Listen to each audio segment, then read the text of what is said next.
दिल्ली में कट्टरपंथियों का खौफ चल रहा है। उनकी दहशतगर्दी पर दिल्ली पुलिस का भी बस नहीं चल रहा है। हम ऐसा इसलिए कह रहे हैं क्योंकि होली पर उत्तम नगर में कट्टरपंथी गैंग ने जिस तरुण की पीट कर हत्या कर दी थी, अब उसी तरुण के परिवार वालों और उनका साथ देने वालों को धमकियां दी जा रही हैं, जिससे परेशान होकर लोगों ने अपने घरों के आगे मकान बिकाऊ है कि पोस्टर लगाकर दिल्ली छोड़ने का मन बना लिया है। सब लोगों ने अपने मकान पर मकान बिकाऊ है के पोस्टर लगा दिए हैं। जाति सूचक गालियां दी थी और कहा था कि अगर तुम केस वापस नहीं लोगे तो अभी तो एक को मारा, दूसरे को भी हम बीच चौराहे पे मारेंगे।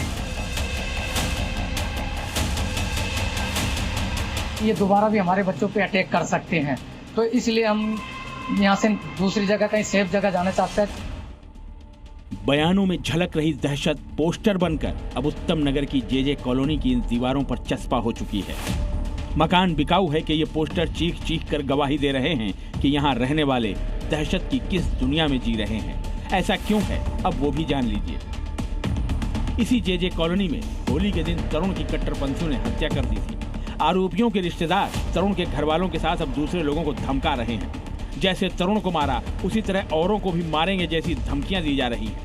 तरुण की हत्या का केस वापस लेने के लिए दबाव बनाया जा रहा है, धमकाया जा रहा है। यही वजह है कि जे कॉलोनी में अब न सिर्फ तरुण के घर वाले बल्कि आस पड़ोस के दूसरे लोग भी दहशत में जी रहे हैं। लोगों के अंदर एक डर का माहौल है जी, इसलिए ही हमने भी इसीलिए लगाए और लोगों ने भी लगाए हैं। कई कॉलोनी में काफी बंदों ने लगाए हैं डर के माहौल की वजह से। होली के दिन मामूली विवाद में तरुण की कुछ कट्टरपंथियों ने पीट कर हत्या कर दी थी। पुलिस ने इस मामले में 16 लोगों को गिरफ्तार किया है। लोगों का कहना है कि अब उनके परिजन और रिश्तेदार तरुण के परिवार के साथ साथ जे कॉलोनी के दूसरे निवासियों को भी धमका रहे हैं और केस वापस लेने का दबाव बना रहे हैं।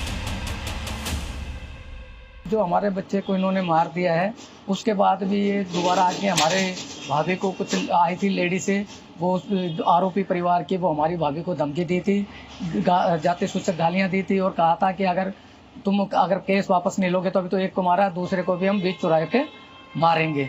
तो उसके बाद से और डर बैठ गया और उसके बाद उनके परिवार की दूसरी औरतें फैमिली आके रहने लग गई है। तो लोगों में और हमारे में एक डर का माहौल पैदा हो गया कि ये दोबारा भी हमारे बच्चों पे अटैक कर सकते हैं। तो इसलिए हम यहाँ से दूसरी जगह कहीं सेफ जगह जाना चाहते हैं ताकि हम अपने बच्चों को सिक्योर कर सकें। खौफ और दहशत का आलम यह है कि लोग अब इस जगह को ही छोड़ देना चाहते हैं, अपना घर बार बेचकर किसी सुरक्षित जगह चले जाना चाहते हैं। पुलिस कह रही है कि मामले की जांच की जा रही है और धमकी देने वालों के खिलाफ जल्द कार्रवाई होगी, लेकिन लोगों को पुलिस के इस भरोसे पर यकीन नहीं हो रहा है।